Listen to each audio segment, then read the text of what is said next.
Évangile de Jésus-Christ selon saint Matthieu, chapitre 11, du verset 25 à 30. En ce temps-là, Jésus prit la parole et dit: Père, Seigneur Dieu du ciel et de la terre, je proclame ta louange.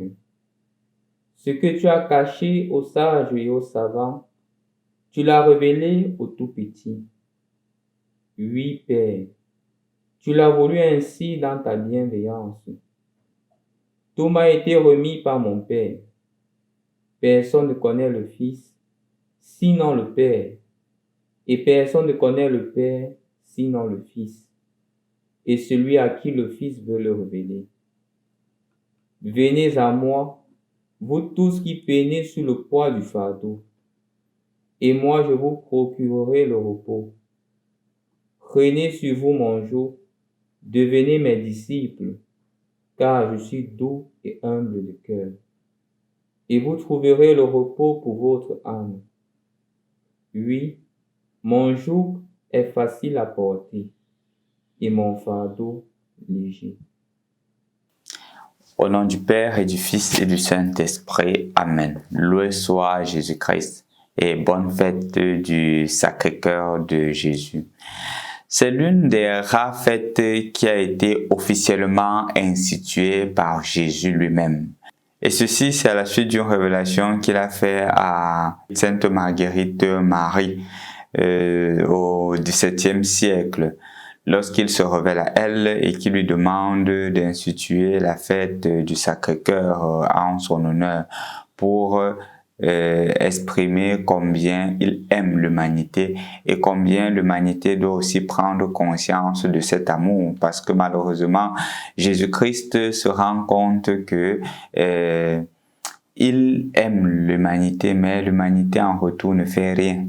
Donc on se comporte comme si de rien n'était, comme si c'était un acquis, et cela lui fait mal, cela lui fait mal. C'est pour cela que vous verrez l'image du Sacré-Cœur, il y a une croix, il y a la flamme, il y a la couronne d'épines, et il y a la blessure du sang qui coule du cœur.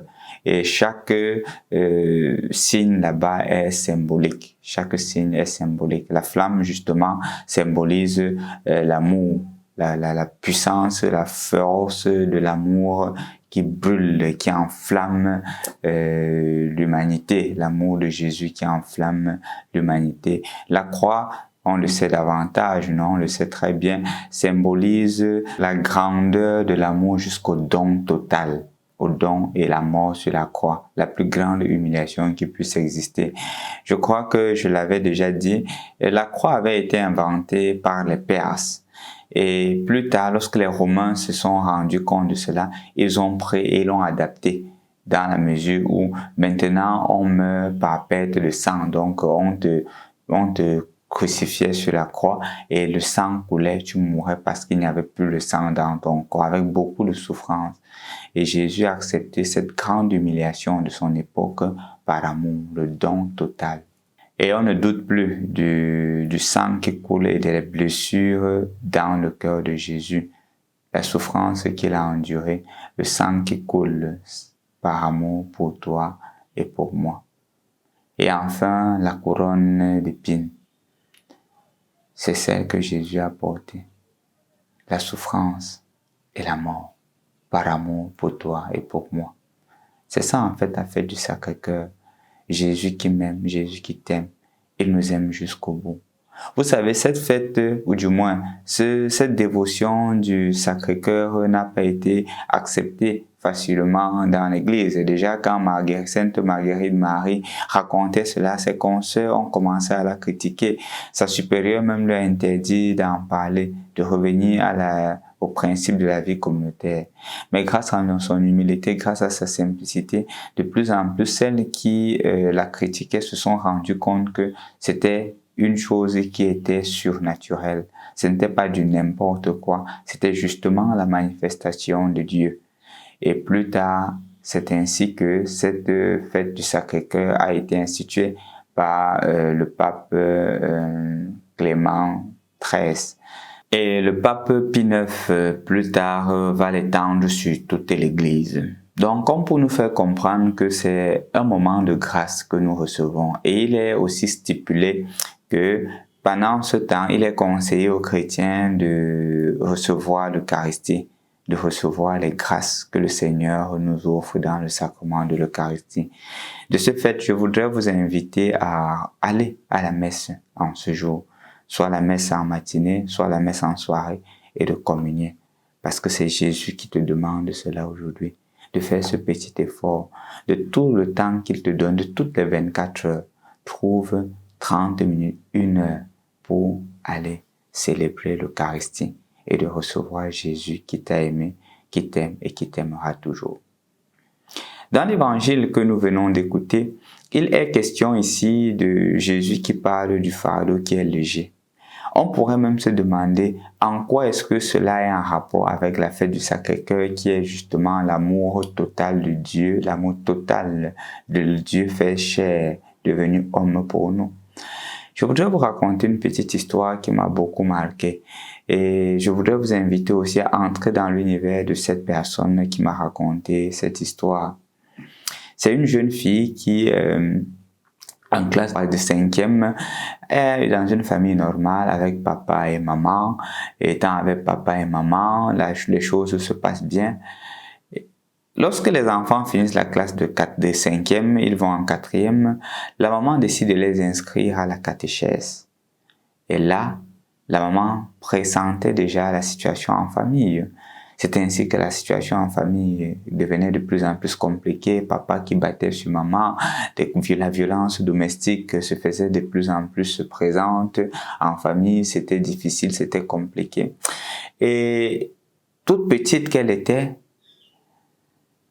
elle prenait les forces dans la catéchèse qu'elle recevait. Elle me disait que mon père, c'est comme si à chaque séance de catéchèse, c'est Dieu qui me parlait. Et c'est ainsi que j'ai pu porter cette difficulté, cette souffrance de ma famille avec Jésus. Je suis convaincu, me disait-elle, que si jamais je n'avais pas fait la catéchèse, je ne sais pas si c'est que je serais aujourd'hui.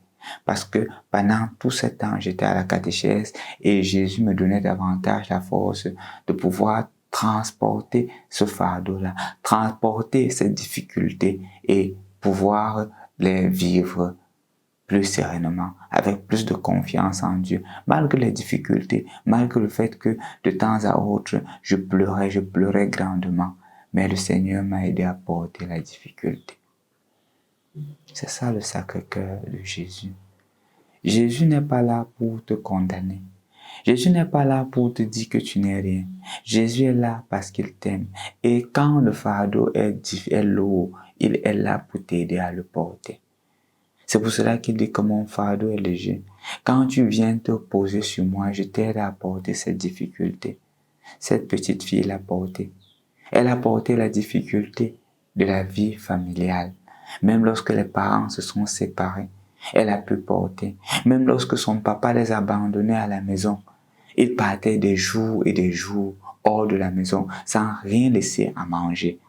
Pour eux, elle devait aller à l'école, elle devait manger. Elle a pu porter les difficultés parce que justement, elle avait Jésus. Quand elle m'a raconté ça, je me suis dit, il n'y a pas d'autre chose que de le présenter aux personnes comme modèle du Sacré-Cœur de Jésus. Je crois aussi que toi, sûrement, tu as aussi une expérience pareille où la parole de Jésus est toujours en train de te consoler, de t'édifier. Peut-être toi qui as perdu une maison, que subitement on est venu, on a tout détruit. Tu te dis, où est Dieu? Quand tu vas, par exemple, à l'église pour prier, tu ouvres un passage de l'évangile, c'est comme si Dieu te parlait lui-même. C'est ça le fardeau léger. C'est ça l'amour de Jésus. Nous aussi, nous pouvons être des sacrés-cœurs pour les autres. Comment?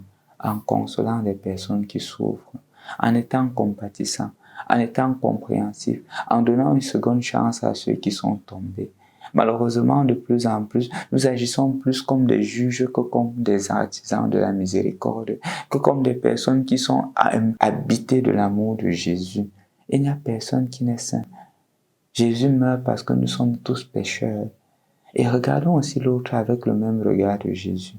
Un cœur sacré, c'est un cœur qui sait pardonner. Un cœur sacré, c'est un cœur qui sait donner une seconde chance à l'autre.